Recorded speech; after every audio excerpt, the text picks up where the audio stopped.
坛笔筒里最大的。对，这因为紫檀它很少有大料，它就没有这么粗，其实啊，就像咱们去年也拍过一尊佛像，那个半身紫檀，那个大家看了以后都觉得很粗。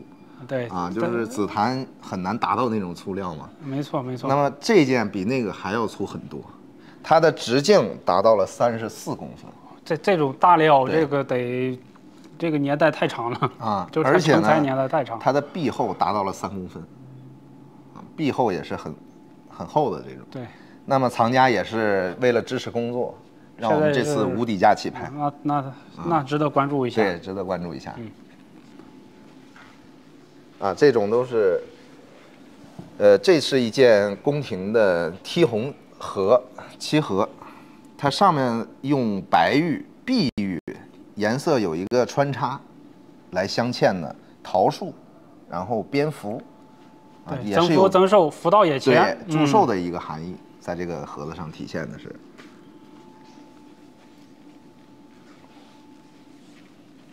好，我们可以。镜头，你是往这边走的话，就先看这一件。先看这一件吧。那这一件呢，是我们这个万古砖厂这一次重点推出的一件铜的这个双耳尊啊。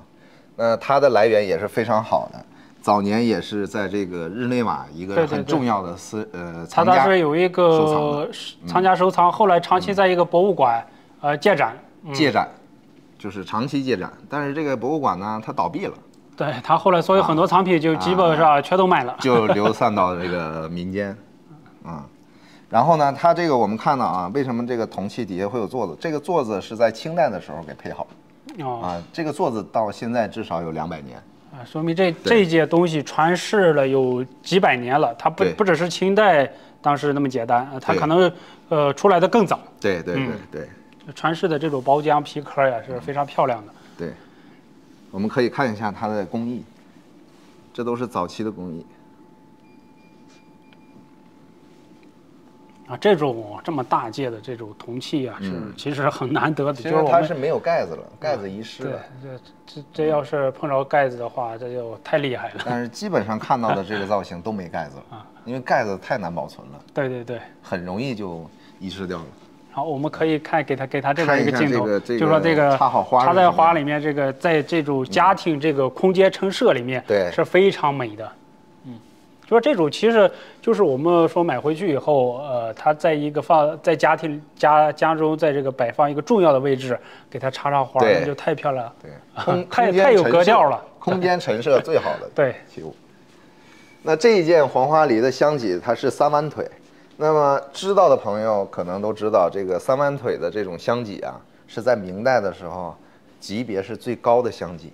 我们有带简单托尼的方的香脊，那种级别远远跟这个比不了。对啊，这个曾经这么多年出现过2件，拍卖市场上，价钱都是非常惊人的，都是几千万、上千万。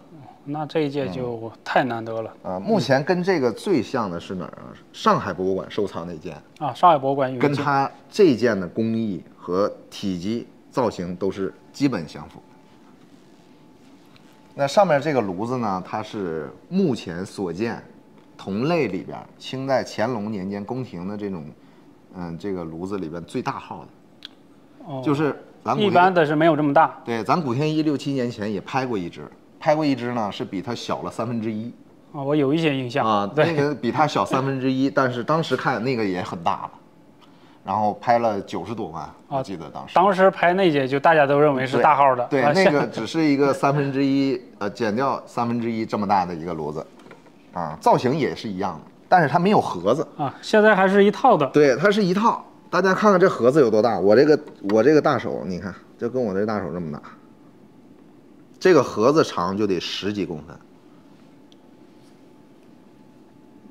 它这个纹饰太漂亮了，这种细砧刻。对，它是细砧刻，然后整体鎏金，而且这种又是碱地浮雕的。碱地浮雕，喜上眉梢嘛。对。好，我们继续往这边走看这一组五供对，这边的香炉。这个五供还是这次征集的比较开心的。这个五供呢，它在20多年前的时候，其实已经在国外进行过拍卖了，当时23年前，2000年的时候就已经拍出人民币将近40万的价格。哇，那时候2000年的40万，所以现在400万。对，这个藏家买回来呢，就是在手里放了这么多年，其实也是有一些变动才拿出来，然后象征性的去标了一个价钱。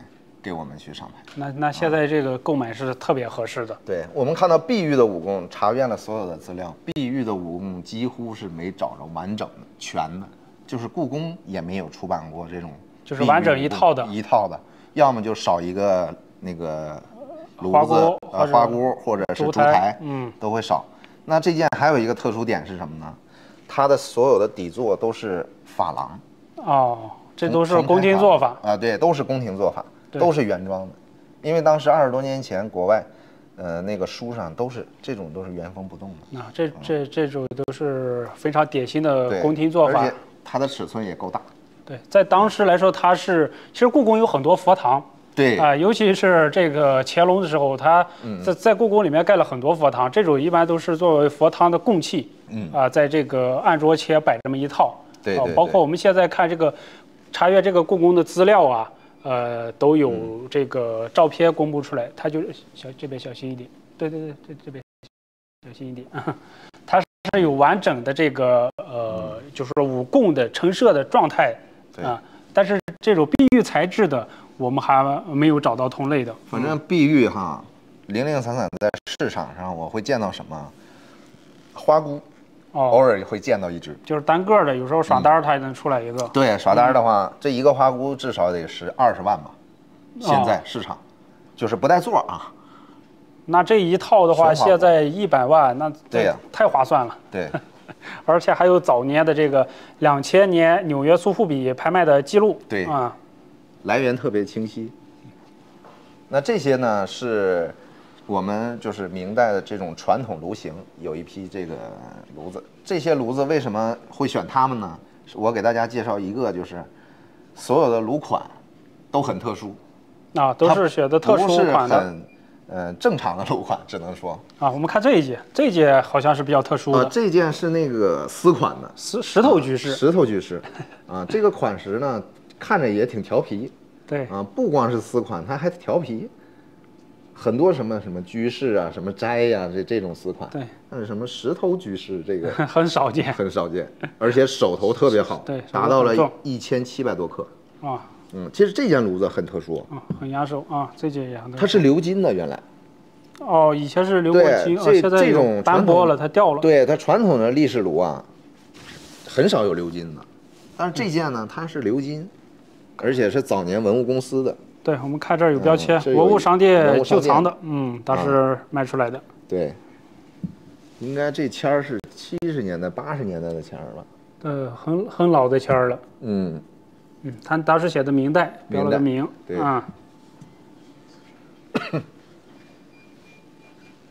然后还有一个康熙款，一个炉。大清康熙年制。对。这康熙款的也是比较少。比较少。对，因为早年康熙那个时候，他其实没太把精力放在这上面。真正到了乾隆以后，他就开始慢慢的去研究这些。然后这件也挺特殊的，它是清早期仿明代成化款，然后还是这种字体，就是比较难。它是变体字。变体的，所以说今天选的这些炉子款式上都是很特殊、很好玩的。好，我们这边再看一下这一组比较有特色的。对，这一组呢是怎么说呢？这几年我的主要研究方向吧。你的这个审美趋向。对，审美趋向，我也希望能把我的一些小认知给大家都好好展现一下。对。有镜子，有早期的，然后有中期的，是吧？还有烛台、耳杯、香盒。对。这种杯子，这种瓶子都很难得的。这种中古的，对，这种瓶子都很难得的。这是一件鎏金，就是明代仿古的鎏金的这个小提梁釉。对很精致。当时明代它是比较崇古的对，他特别喜欢做这些。就我们现在看到上面的绿是当时做出来的他特意做上去的。对，他是特意做的这种绿。啊，这件很好。就是我们现在看啊，这个东西，这个笔筒啊，它的这个整体的工艺其实是按照竹雕的技法做的。竹雕的技法。竹雕它是用刀，很好刻，其实。对对。你只要艺术造诣够，你就能刻。对。但是铜呢，就受到了材质的限制。没错，很少能做到这么好的。对，这也是目前在市场上见到明代的这种浮雕笔筒里边的优秀的这一件。对。它工还是很细的，对，太细致了。也是弟子是錾刻，就是錾，就当时敲，有点像那个胡文明当时做炉的方法。然后这个花卉啊什么都很细。对，这底下好像是八宝吧，这是。对，一些佛教题材的。对。佛教还是道教题材的这些。对，你看这兰花多漂亮，多潇洒，就跟木器雕刻一样。没错。我们继续往前看这一组动物，对，这些非常有特色，选择了每个时期最有代表性的一些动物，而且都能是在这个时期这些动物品类里算是好玩、可爱、优秀的。没错，你像不论是狮子还是大象，狮子和大象我都很喜欢。这个肯定是没什么可说的。对啊，这种品质几乎上市面在同类里面绝对属于精品。对，它很有力度的这种。对，这是那个。小老虎，对，小老虎，对，小老虎可以现场来可以看看，这个是可以分开的小老虎，对，可以分开的小老虎，它上面是错银，都有字错银。对，这个这有特殊的历史意义，到时候大家这种东西是现场看，这个观感更佳。对，包括这个马呀，还有这个抬腿的这个狮子呀，都很可爱，还有这个。窃银丝这种老虎，这个其实我们能看到元代绘画，就是早一点或者是元代的绘画里边，就老虎的刻画方式就是这样的。对，它不是明代的，这个是比明代早，就是元代以前的。对，包括它其实就是当时这种宋元绘画里面这个罗汉画里面，它就有这种动物，包括就是我们刚才这藏传场给大家介绍那种狮子一样，是它其实也是学习宋代的这种绘画技法，绘画的这种格式保存下来的。这两个鎏金的也很可爱，也是早期的一个鹿，一个青蛙，对，金蝉，这是早期的一个小兔子。这个是明代的一个错银丝的香薰，它是能打开的。首先这个是打开的，它是要透气的。然后这个现在可能有点卡住，这是个香薰，它并不是一个镇纸，也不是一个摆件这个做的栩栩如生啊。对，我们看一下它的毛发整体。对，它的鬃毛是披下来的，全部都是错银丝。而且神态好，就是在动物题材里边，动物比的是什么？就是一个是神态和工艺。对，这种错银丝的技法和石叟的有的一拼啊。对，很细的这件也好玩，它是一个原装的那个红木架子，它是明代仿古，它也是明代仿古，就跟刚才那提梁釉也是一样的但是这件呢，它底下还刻字，这个刻字你可能拍不到。它就是完全仿古，就在底下刻字。好，现场来看，我们再继续往这边走。对，我们来看一下这一次大的这个掐丝珐琅里边比较重要的一件瓶子，在我们大陆这个掐丝珐琅拍卖历史上，一共出现过3只类似于它的器物，这是第3只，前2只呢都分别在香港拍出来的，一个都比它小。那么我们查资料呢，这个掐丝珐琅是怎么回事呢？大家可能会觉得它有一些装饰和它表面的这种釉彩、釉光不一样，风格不一样，年代不一样，也确实是。这件花箍呢，它应该是明代的。那么宫廷乾隆宫廷呢，就是这个现在我们能查到的记录，就是故宫也有对它的一个介绍。明代的瓶子，到了清早期去加耳朵、蹼手和脚的装饰。对，也就是说它瓶子的本身是明代的，然后其他的鎏金的地方，是清早期宫廷加上去的，为了让它更华丽、更漂亮，它才后加上去。现在故宫博物院有一只就是标的是元代，它标的是元代呢，那我们看看它那配件其实是清代的，没错，它底下那个详细文字也都介绍了。对，它就是后边加的，对，后边加上去的。它元代这个元装的本身这个平体呢，它是元代的。对对对对。那这一件呢，它是景泰，它底下有景泰年制款。哦。啊，大明景泰年制。其实我们说景泰蓝呢，就是当时因为景泰年间他做的这个最好。对，做的最好。这4个动物做的力度也是非常好的。没错。要如果单拿出来，它也是一个很好的镇纸。单拿出来这个力度确实挺强的。然后这个耳朵单拿出来也是一个很好的笔架。没错，没错，对不对？那我们仔细看看它的这种彩，这就是明代的彩，和清代的不一样，和晚清的不一样，和几十年的还不一样。对，这就是早期的彩。可以说它是一个教科书，在这放着，看完它就知道什么是倒带的掐丝珐琅。对，非常漂亮的这种缠枝莲，大的这种缠枝莲。对。这种底下这种蕉叶纹，这种底下这种莲瓣纹。对。都有很多这种佛教的这种色彩在里面。而且它体型硕大，它比一般的这种体型都大。它其实我们给它上面一个镜头，你如果足够的话，它可能拍不到，也是蛮工的。它里边也这个口上全是。我们到现场来了看，对，现场来看，它也是蛮工的啊，很漂亮。好，继续往里面走。那这边的一个区域呢，就是万古其中的一个小板块，就是中原佛造像这一块。然后中原佛造像这一块呢，也是我们古亭一未来，重要的一个方向，重要的一个发展方向了。好，我们看，主要是先从这一件开始。我们先看一下这件，这一件是这一次我主推的一件早期的这个观音，也是你个人比较喜欢的。也是我个人比较喜欢的。那么它的特殊之处是什么呢？给大家说一下啊，就是很多这种早期的观音像，它因为当时这个年代民间造啊，还有这个宫廷造、官造啊，对，它都在造，它量非常大。但是这种真正官造的呢，量就特别少。然后它的重要的是，它满身的过去都是有镶嵌的，对，就是有宝石镶嵌的，对，镶嵌孔还在，那也就是证明了当时它的一个身份和地位。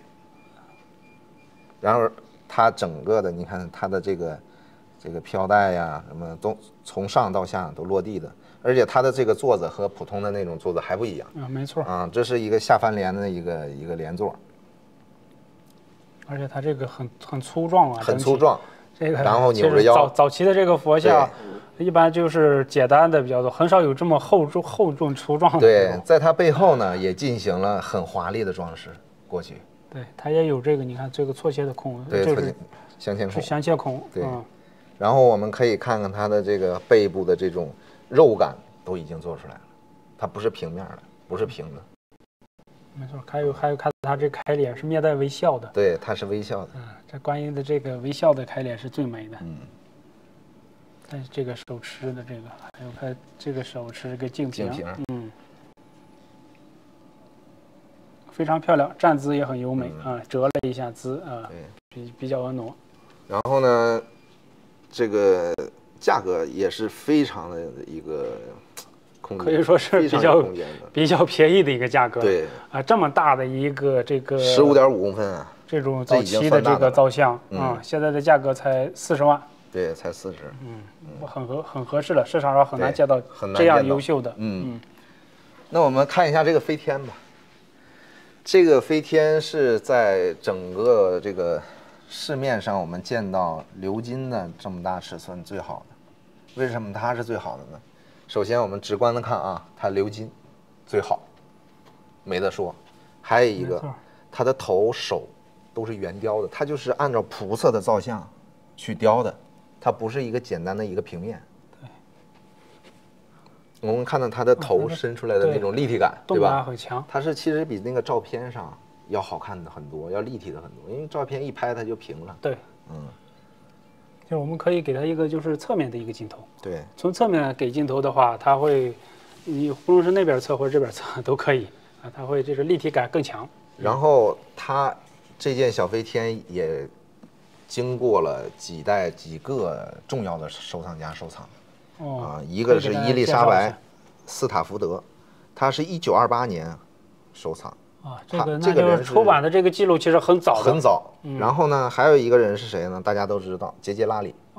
这个是兰里杰收藏过，他也收藏过。然后还有一个收藏家呢，就是斯沃格、亨利，这3个都是很著名的收藏家。然后还有一个1952年曾经出版过。他有52年的出版记录，52年的早年出版记录。这件是很难得的，尤其像他这种金水能保存的这么好。对，就是说很多优势，一个是金水好，一个是艺术性好，一个是收藏好，收藏家好。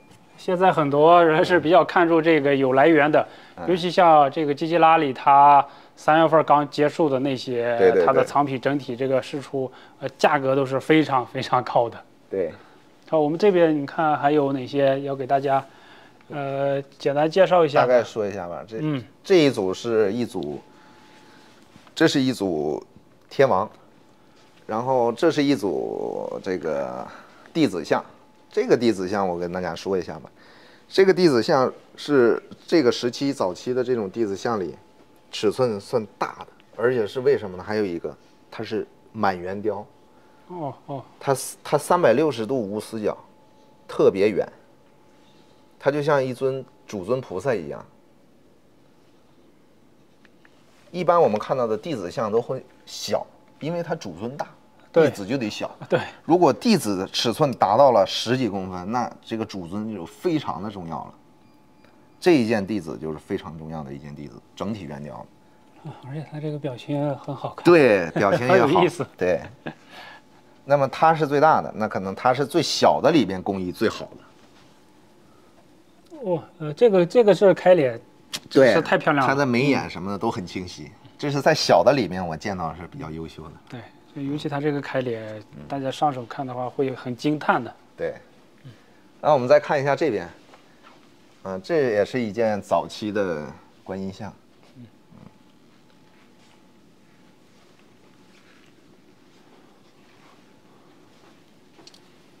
好，这边这一件还有给大家说一下，这一件卧佛呢，它是涅槃像。对，释迦牟尼涅槃。释迦牟尼涅槃，一个是它是什么呢？它尺寸大，对，而且带原装的这种漆，还有一个最重要的，它带有明确的纪年款。嘉靖14年，任思贤造。任思贤我们到现在不知道是谁啊，可能是一个那个他当时佛教徒。对他当时是一个供养人，他把自己的名字刻在上面。对，最重要的就是嘉靖14年的这个年号款特别重要。对，这种的话就是我们说可以作为造像类的一种标准器。对，标准器，可以研究他的脸造型，在学术上是比较重要的。对，涅槃就是重生，就是未来。这种涅槃像很难做，其实我们说看着简单，但是其实很难做，因为要把它表现出来的这种佛祖躺着的那种涅槃的这种状态很难。是。这边这个香薰我们这次也有一个题材，也有一个小主题。那我们就先看一件香薰吧，是这件一路连科。一路连科前2天高考的时候，其实一路连科在前2天的时候寓意就特别好对，古人也是这么想的，大家都是求个吉祥，瘸子都是焚香，但是焚香用什么题材呢？一个就是一路连科，这个是对他们来讲最好的题材。要就说清雅一些，对，高雅一些。对，像一路连科这种明代的这个香薰啊，我们一定要跟日本的东西区分开。就是很多人他分不清中国和日本，那么这一件你看完了就知道什么是中国，那么回头再去网上再查一查日本是什么样，其实一对比就知道了。没错，还是这个中国做的它更有味道。对，你看它脚踩的这种山石，它虽然粗犷，但是它要的就是这种美，来体现上面的精准，这就是对比。没错。但是如果是日本啊，它会把这个羽毛雕刻的就有点像那个真羽毛一样，太过于细了，太过于细了。对，就一点味道都没有。它其实是一点艺术性都没有了。就是两种理念，我们一种是表现意的，一种是它是表现实的。对，这个就形而下了。我们要追求形而上的这种美。就是我们过去体现它细、体现它精准的地方也会有，但是大部分会体现的是艺术性。对。那你看它的脚，就是它做的细的地方，这就可以把脚做成细的，然后去反差。这就是中国和日本的区别。他因为他是模仿嘛，他不一定能追，就是完全能学习到位，就是这个学习它是很难的啊。对，所以这个一路连科挺少见的，也很优美，尺寸还大啊，陈设也好，没错。啊，这是一件鎏金的关公。这件关公呢，它那个金水保存的是非常好的，因为什么呢？它过去它表面有一层那个100多年的那种黑的皮革，老旧。后来呢，藏家呢觉得它脏，然后就给它清洗了，刷掉了，结果就漏。他以前也不知道这是鎏金的，对，他也不知道。结果呢，清洗完了以后是满鎏金的，一点伤的都没有，一点金都没伤过。太难得了。对，它主要是尺寸大，它达到了33公分。他把这种关羽的这种忠义的形象啊表现得很完美。对。这种属于稍微文关公，然后武关公他肚皮上这个铠甲会雕下来，他这个衣服，他这个铠甲是敞开的那种感觉，你知道吧？就是敞开了以后，它这里边雕的就是那个兽头，没错，就立体感兽头。如果它合上了，那就是稍微文一点。美髯公，哎，对，他这个，对，非常漂亮的。对。好，那你这边我们那就接下来我们继续找这个乾德古代瓷器的这一场。对，我们这次这个古代瓷器呢，给大家是精选了160多件吧，160多件这个藏品，有一些早期的，还有包括明清的这种官窑的、民窑的，都是很有特色的。好，我们先从这一对大瓶开始吧。这种是乾隆时期的这种一对大的这种赏瓶啊，上满绘的这种缠枝联纹啊，这种吉祥的这种云头纹啊，都是比较有宫廷色彩的这种纹饰。包括它这个最重要的特征其实就是尺寸硕大。我们知道这种瓷器啊，因为它是泥土烧的，泥土它要把这种烧成这种大的这种作品呢，它对当时的胎土的要求是很精细的啊。一般的民窑它是烧不出来的，而且温度一过高，它就容易塌了。所以说这一对是，而且是成段的尺寸又这么大，是画工又这么细，是非常难得的作品啊。在居家陈设来说，这个属于完美品。而且价格是很便宜的。我记得他上一个藏家头些年买的时候花了，接近40万吧。我们现在是征集来是25万啊，还是非常有空间的。好，我们继续往里走。这里面呢，我们可以大概就是给一下镜头，这是一些这个雕塑啊，清代的一些雕塑，包括这个花盆，其实大家可以关注一下，这个康熙时期的这个花盆。它的这个题材呢是苏东坡这个刺珠归月的题材啊，这是苏东坡啊，当时这个皇帝啊，然后对他有这种一个赏赐的这种活动啊。好，我们继续往前走，可以给一下其他的这些雕塑啊，这个鸽釉的这种。我们说这种当时是明代仿鸽的这种雕塑，表情是非常生动的一个罗汉，很难得。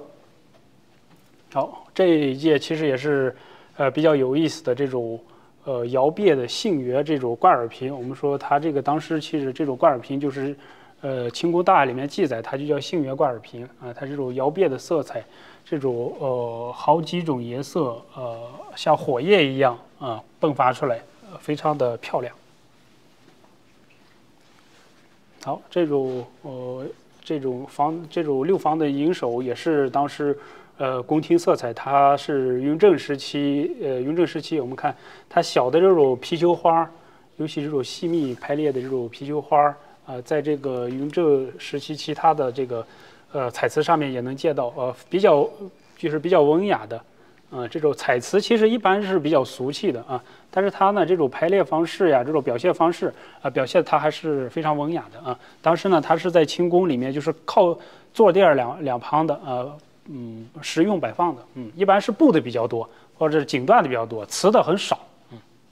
好，我们这边可以给大家扫一个镜头，它是像这种粉彩呀，这种斗彩呀，这种矾红的盘子，这种都是清代的一些盘子碗啊，因为现在这个清中晚期的这个瓷器呢，也是比较受市场的欢迎的，可以关注一下。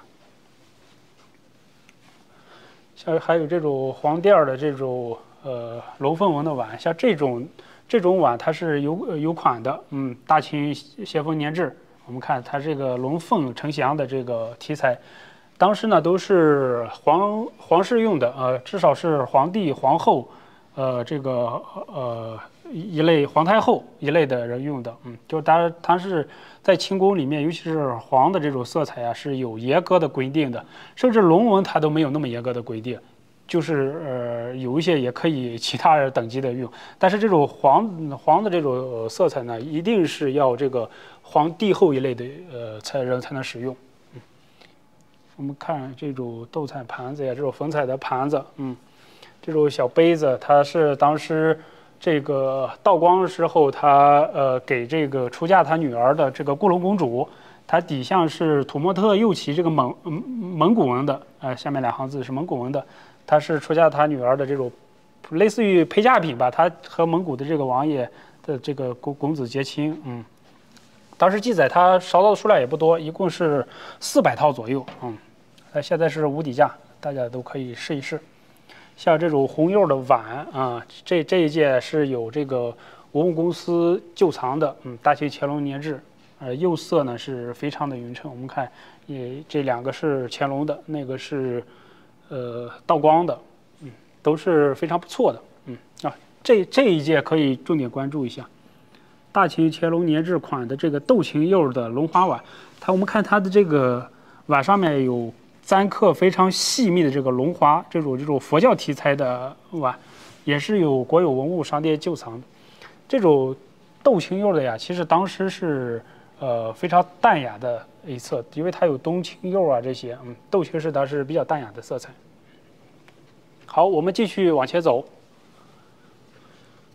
可以看一下这个斗彩的这个花箍啊，上面它这个看中间这个腰这一块，它有大清乾隆年制的这个题款啊。这种花箍是当时的宫廷陈设器啊，纹饰呢绘画的是非常精细的，因为它当时的这种官窑啊是有非常严格的制式规范的啊，都是标准器来制作的，好，我们继续看这一件是康熙的这种太极八卦啊，中间呢是太极，周围呢是八卦的，这种有道教色彩的这种盘子，道教题材的作品呢，这些年其实也是非常受市场关注的，它第一款是落的大明成化年制，一般是早期的康熙，它一般都是落前朝的款比较多一些，好，我们再看这一组的这个青花的小花瓶，都是非常不错。还有这个雍正的这种缠枝莲的盘，好，我们继续往前走，包括这种大罐子，这种大瓶子，还有这种碗，这件五彩的这种《西厢记》的故事，也是当时他因为康熙之后呀，其实非常喜欢这个就是戏曲故事。然后绘画到瓷器上面，它有各种各样的戏曲故事。西厢记是当时比较流行的一个故事，好，这种珐琅盘都是非常漂亮的。好，我们继续往前走，可以看这一组可以说是花器为主吧，这种长颈瓶啊，像这种这种白口瓶，我们盘口瓶，我们当时做这个插花出来是非常漂亮的，这也是落的大明成化年的款，也是康熙时期的白釉。就其实康熙时期白釉反而是比较少的，我们一般借到的这种青花呀、五彩呀这些颜色釉啊，就说这种其他的这种红釉更多，白釉的反而是其实比较少、比较难得的。这件罐子也可以关注一下，这种鱼子绿釉的，也是康熙晚期的，也不多见，而且它上面有这种锥拱刻的这种刻花。好，我们继续往前走。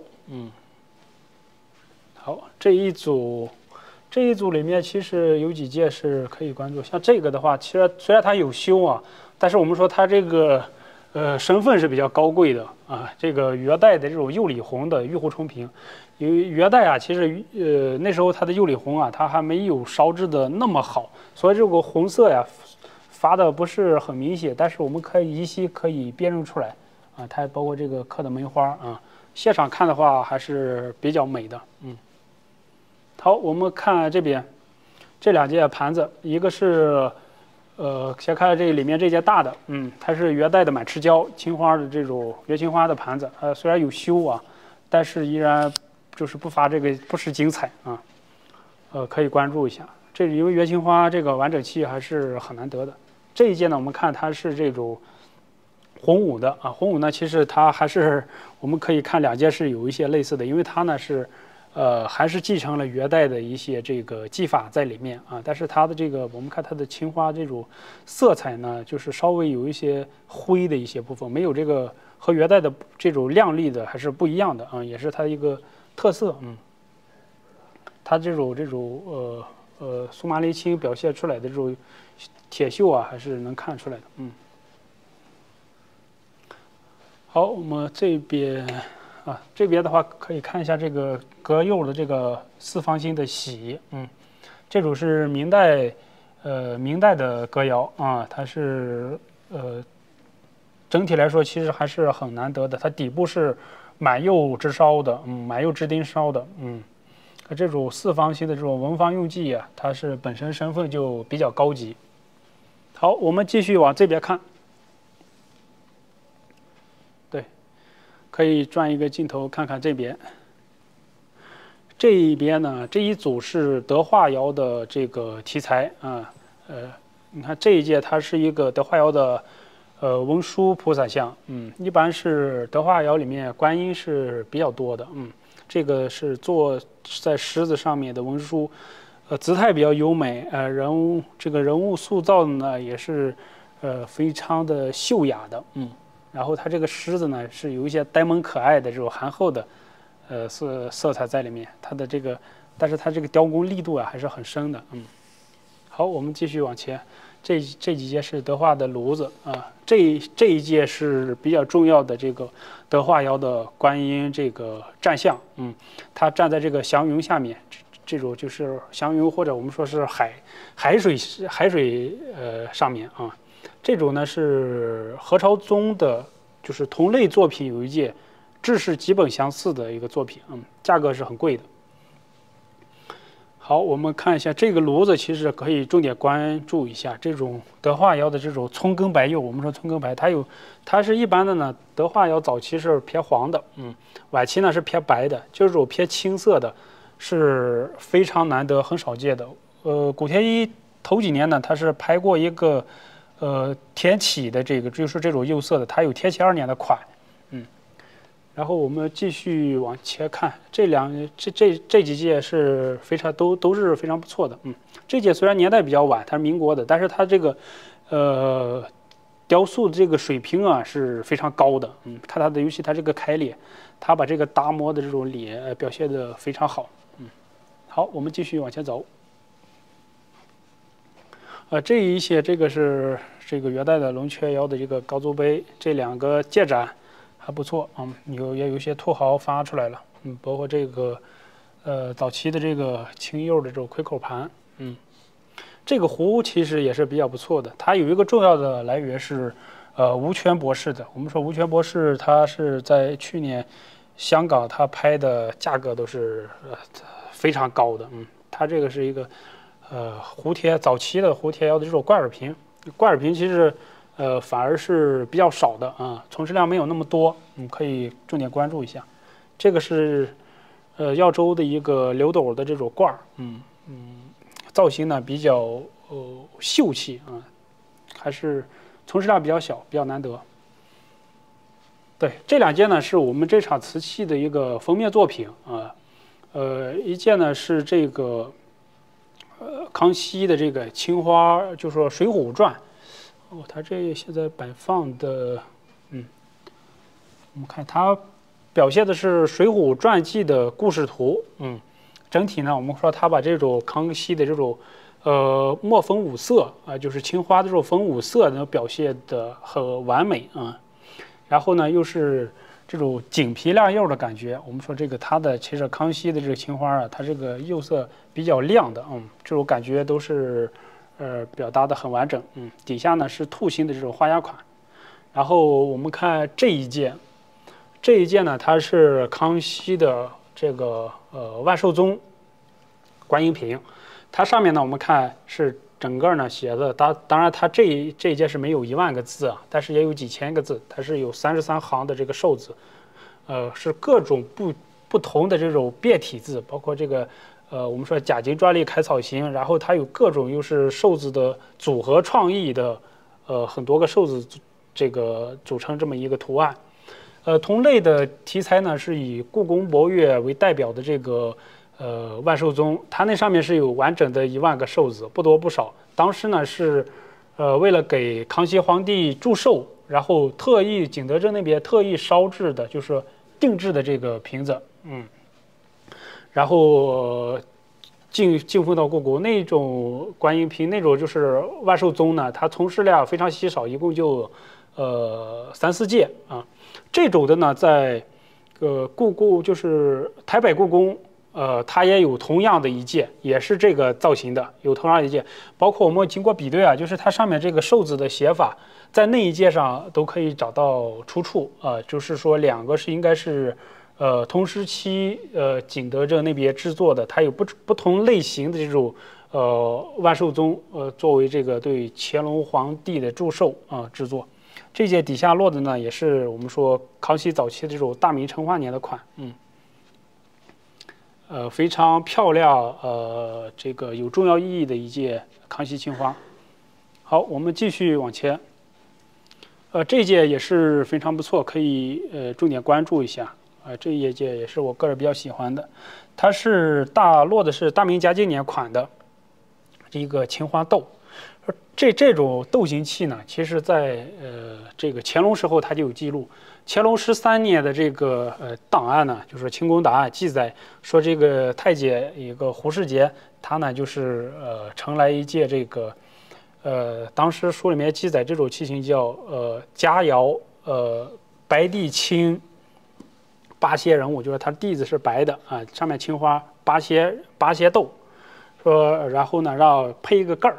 让那个汤阴去配个盖儿，然后呢，乾隆当时特意嘱咐说是量好尺寸以后，然后做个样儿给他，就是实物就不要发给他了，因为这个很难得啊。所以说这种东西呢，在当时就说，即使在当时乾隆时候，他都是认为很珍贵的一件这个瓷器。这图案呢是八仙过海表现的。是嘉靖时期的，因为我们知道嘉靖呢，他是比较信奉道教啊，一定是像这种造型的器物啊，它当时一定是定制的。好，我们再看一下这件也是这个道光时候的一个窑变釉的盖碗盅啊，它这个我们说这种钧窑的这种窑变釉啊，它像火焰一样升起来啊，非常优美有特色的。这2件是官窑啊，一个是。这个是皇帝2的绿彩的，这种是当时只有皇帝可以使用的，等级非常高，帝后可以使用。它的这个款呢也是非常标准的大清雍正年制。那一件呢是御制的这个冬青釉的盘子啊，这种颜色釉是雍正皇帝当时最喜欢的，它有整个一套的这种盘子啊，是我们说这个12种，就不止12种颜色吧，各种颜色的，非常。高雅的雍正当时的审美高的，这是元代龙雀的一个玺。这一届也是值得关注，它是早期的这种历史楼。我们当时呢，这种东西一定是宫廷来使用的。我们看它的这种就是造型啊，包括它的这种力度啊，都是有，就是说有些这个贵气在里面的，和普通的器物是不一样的。好，我们这一届是这个吉州的这个木业展。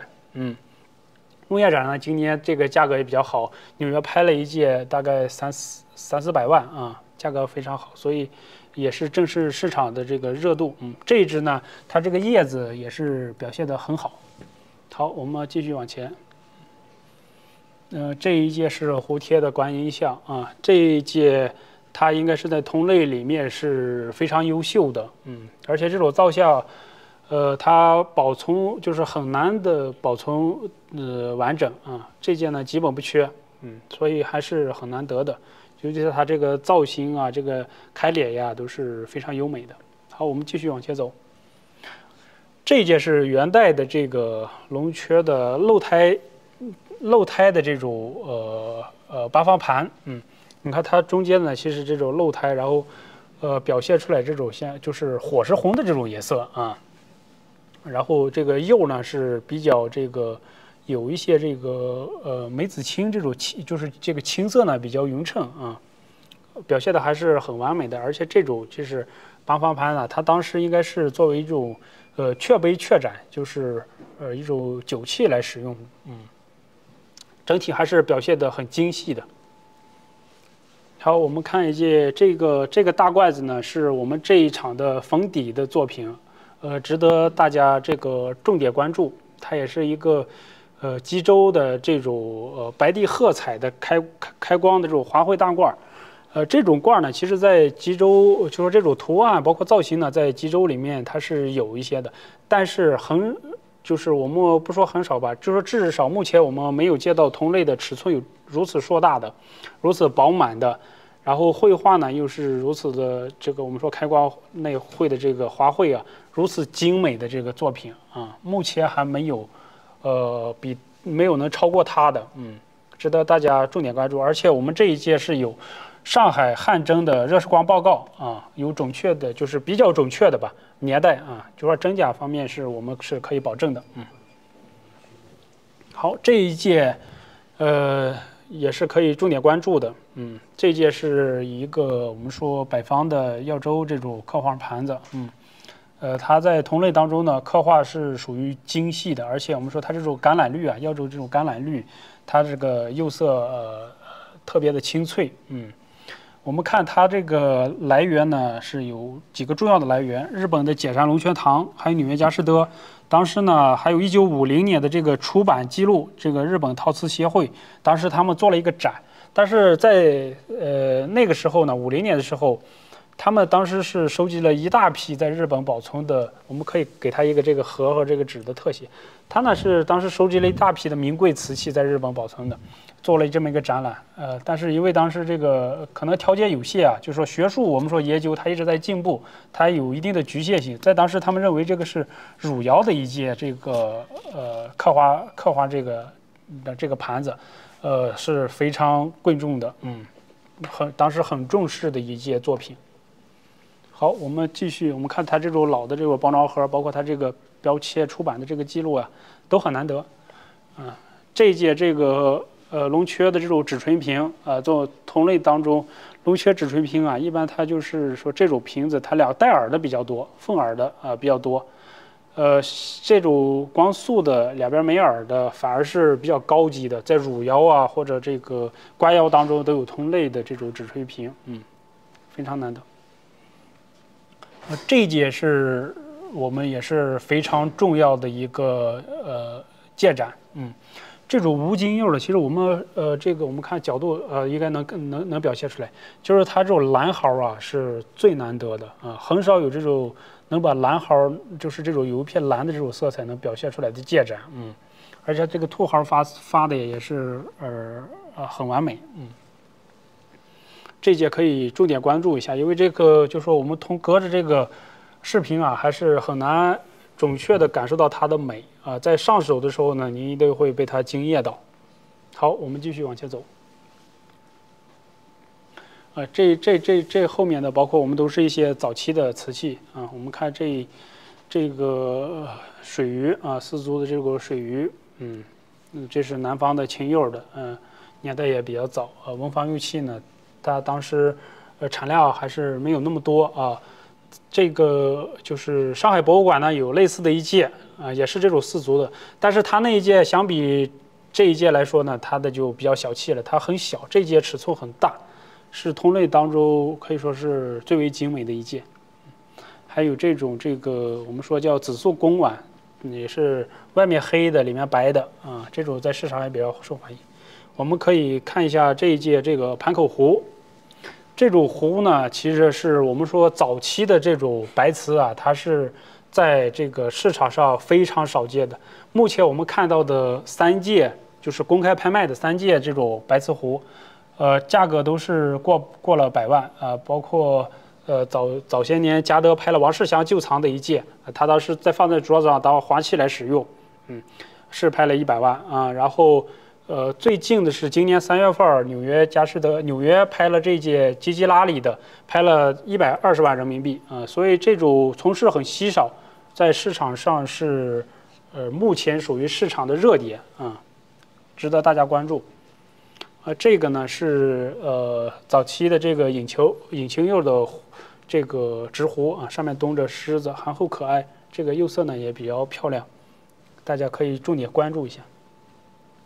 这一届黑釉展呢现在无底价啊，到时候一定呢会受大家的这个疯抢，因为这一届是目前可以说接到的这种吉州的这种黑釉展里面，釉色这种器型都是极为完美的一件。好，这种赤红釉的也是当下市场的热点。这种呢，其实我们包括这个几个这个业务老师。